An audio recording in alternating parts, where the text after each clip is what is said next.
Just over 30 miles from Santa Fe, you'll find yourself immersed in the beauty of northern New Mexico. The Pajarito Mountain stands off to the west, and a canopy of cottonwood, juniper, and oaks surround you in the Santa Fe National Forest. It is truly serene, and for centuries, a majestic secret from the rest of America. It was this secrecy that caught the attention of a group of men in 1942, working on something big, something that would strike awe in its creators, fear in its adversaries, and forever change the world as we knew it.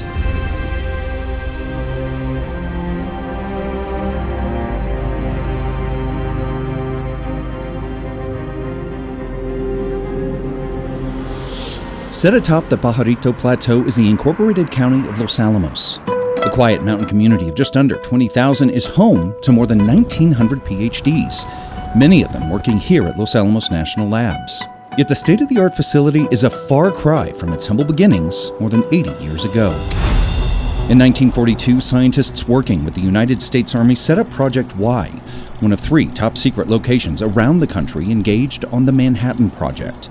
The program had one mission. It truly was a race to create the world's first atomic bomb. Prior to the scientists' arrival, the Pajarito Plateau had been home to indigenous people from around 1200 AD to the mid-1500s. Later, homesteaders making their way west and developing the new frontiers called this land home as well. And prior to the Manhattan Project, Ashley Pond established the Los Alamos Ranch School in 1917, which was comprised of 54 buildings. However, sitting on federally owned land, the government decided that this would be the place to build their secret city. So they arrived and then were picked up just out at Lamy, the railway station, and then driven up the hill. Sometimes they described it as very fast and wild rides up a very winding hill. Leading the newly formed Los Alamos Laboratory was a gifted theoretical physicist handpicked by General Leslie Groves, J. Robert Oppenheimer. Quickly, this quiet hamlet was packed with scientists and their families, all working on a project they didn't fully understand. The mix between military and the scientific community was met with many challenges. And there was a lot of pushback because of the idea that if they were going to be doing scientific research and thinking, right, developing, innovating in this way to try to develop these weapons, that they actually needed to communicate. Time wasn't on their side, and the developing community had to fall in line in quickly to focus on the task at hand. The most senior of the scientists got to live on what was referred to as bathtub role because they actually had bathtubs.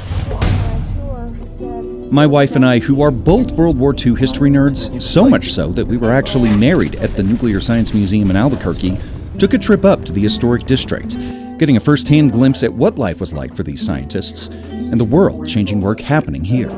Everybody thinks of Oppenheimer as the father of the atomic bomb. Right. He was also the father of collaborative big science. Prior to the Manhattan Project, scientific research was done on separate university campuses and was very competitive. And out of desperation during the Manhattan Project, he had to have them begin collaborating, and that is what led to our national laboratory model. Down in Albuquerque at the National Museum of Nuclear Science and History, you can also get a glimpse of what it may have looked like inside those labs. We also have critical assembly, which is an artist's rendition of what he believes the laboratories look like during the Manhattan Project in Los Alamos. Visitors get an up-close look at the technology developed in Los Alamos with a replica of the gadget, the code name for the implosion-designed plutonium bomb. It was the culmination of years of tireless and theoretical work by tens of thousands of Americans across the country. On the morning of July 16, 1945, the gadget, hanging from a 100-foot tower, successfully detonated at 5:29 a.m.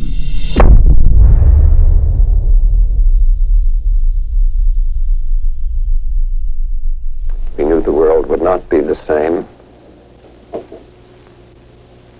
Few people laughed. Few people cried. Most people were silent. I remembered the line from the Hindu scripture, the Bhagavad Gita. Now I am become death, the destroyer of worlds. I suppose we all thought that one way or another. With more than 18 kilotons of power, the bomb vaporized the tower and pulverized the silica around it into glass, material that is now called Trinitite. And less than a month later, the bomb would go from the proving grounds of White Sands to the theater of war in Japan.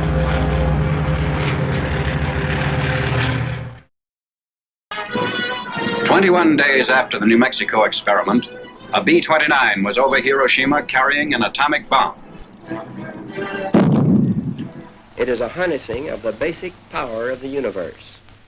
The force from which the sun draws its power has been loosed against those who brought war to the Far East. On the morning of August 6, 1945, the United States dropped the first of 2 atomic weapons on Hiroshima, Japan. The 15-kiloton blast destroyed 5 square miles of the city, killing an estimated 70,000 people in the initial blast. 3 days later, on August 9th, a plutonium bomb was dropped on Nagasaki. The 22-kiloton blast destroyed 30% of the city and claimed between 60 to 80,000 lives. Less than a month after the attacks, Japan surrendered, bringing an end to World War II. But that was just the beginning of the atomic age, a complicated era in which New Mexico has played a critical role.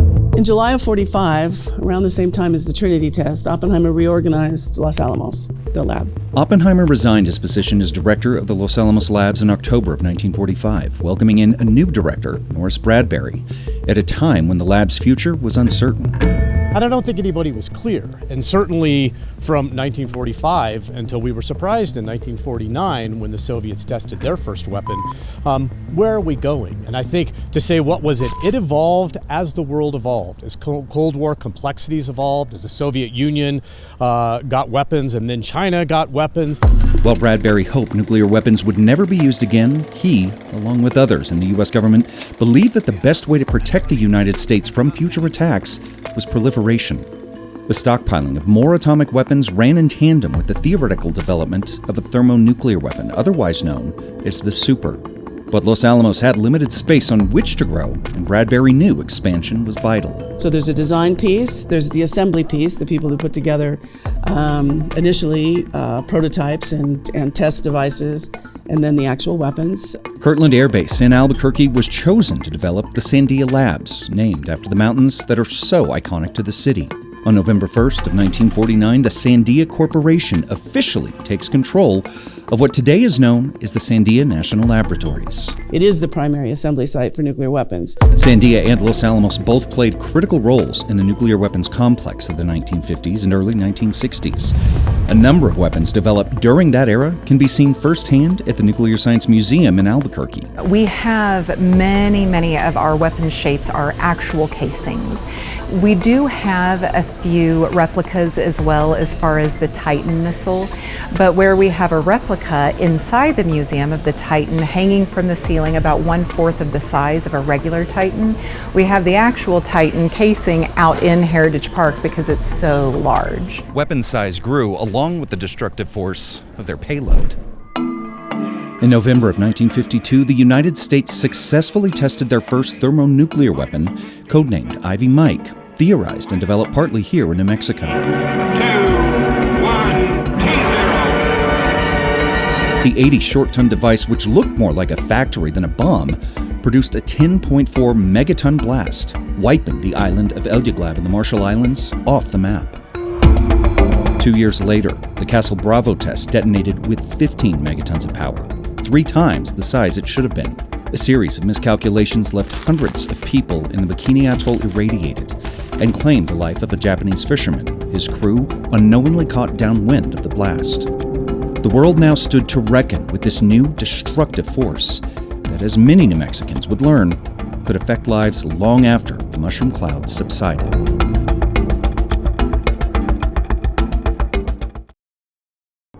My mom said something very profound one time. She said, "You think if my husband and I had known that our kids were going to get poisoned, we would have stayed here? We would have done everything we could to get ourselves out of here, but no one ever told us."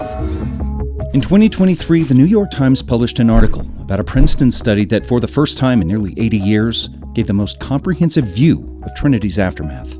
According to the study, 46 states, as well as parts of Canada and Mexico, received deposits of radioactive fallout from the 1945 blast. 13,000 people lived within a 50-mile radius, and almost 500,000 people lived within a 150-mile radius. General Groves and Oppenheimer said, in the future we've got to be at least 150 miles from population. 12 years ago, former 60 Minutes producer, journalist, and filmmaker Lois Lippman moved to New Mexico after an Emmy-winning career producing for the CBS series as well as for the BBC. And I learned that the world's first atomic bomb, Trinity, was actually detonated in this wonderful state that I'd fallen in love with, and in fact, as close as 12 miles from Hispanic and Native American residents who've been dying ever since from multi-generational cancers. I couldn't see a story that was more important than that one. Lippman set out to produce the documentary First We Bombed New Mexico. It tells the story of the Tularosa Basin downwinders, a population of residents that have suffered from a number of illnesses believed to be directly related to the Trinity test. She was galvanized by a 2010 study that found, quote, hotspots of radioactive fallout could have made their way into the soil, the water, and the vegetation of residents living downwind from the blast. The plutonium has a half-life of 24,000 years. Lippman connected with Tina Cordova, a seventh-generation New Mexican and leader of the Tularosa Basin Downwinders Consortium. They counted on us to be unsophisticated, uneducated, and unable to speak up for ourselves. We're not those people anymore. I'm not that person. She's smart, she's fearless, she's unstoppable, she's got a vision that this story needs to be acknowledged and known nationally, and that the people harmed need to receive some compensation. Lippman, in humble honor, refers to Cordova as a hero. I will continue to do this until the day that they finally acknowledge, or until the day that they put me in the ground. The activist has been fighting for years to get residents added to the Radiation Exposure Compensation Act, or RECA. This is not a partisan issue, and as a matter of fact, just based on the demographics of the states that we're trying to add to RECA, the zip codes we're trying to add to RECA, more Republicans have been affected than Democrats. As part of Trump's so-called Big Beautiful Bill signed into law on July 4th of 2025, New Mexicans will finally be able to apply for compensation, something that Cordova says downwinders have been waiting for decades. We have a lot of work to do. We know that the time frame that they've given us is limited, and we know that our fight in Congress is not over.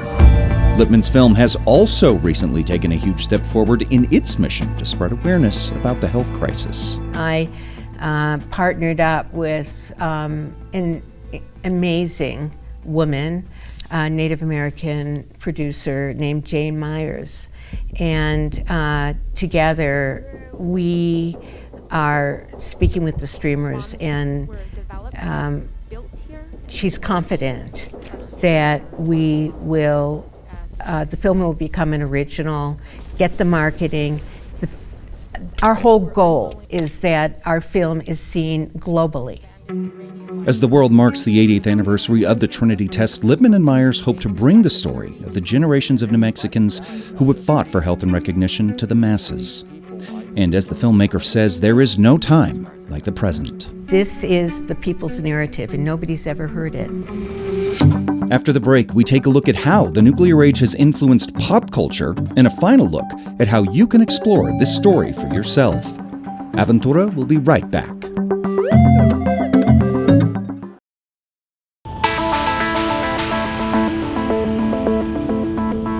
For better and for worse, the atomic age has changed the world forever. And you can see its influence in multiple avenues, including in our pop culture. And New Mexico just so happens to have some of the best examples in the world.